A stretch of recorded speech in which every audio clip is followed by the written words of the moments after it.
work to do. Okay, so let's turn to continued funding for Ukraine. Another $400 million was announced on Friday.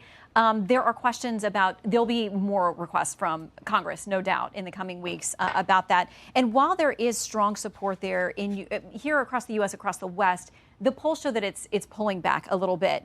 And here's the reality from one analyst. Funding for the Ukrainian government at this point has not demanded any tough bureaucratic trade-offs between funding priorities. It's not required balancing needs for Ukraine against domestic spending. We've hit our debt ceiling. We've got some kind of negotiation that's got to happen very shortly.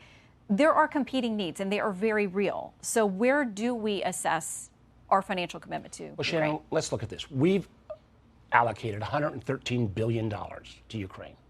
We've actually only given them actually less than half of that, and on the military side, about $30 billion of roughly $60 billion. We've still got some runway to go there, but I think we need to keep that commitment.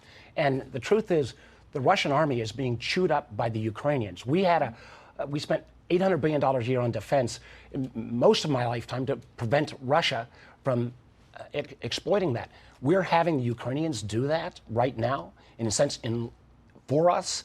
I think we need to continue that. I think you will see the vast majority of members of Congress in both parties. There's some loudmouths on both sides that are pulling back.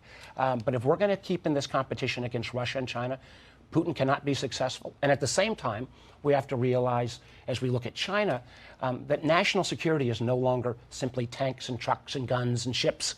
It is also telecom and AI and quantum computing and advanced synthetic biology. We're going to have to make investments in those domains as well, which is both an economic investment and, I believe, a national security investment. Speaking of another national security interest, Iran, and this report on their nuclear capabilities came out this week, and it's kind of getting lost, I think, a little bit in all the other foreign policy headlines.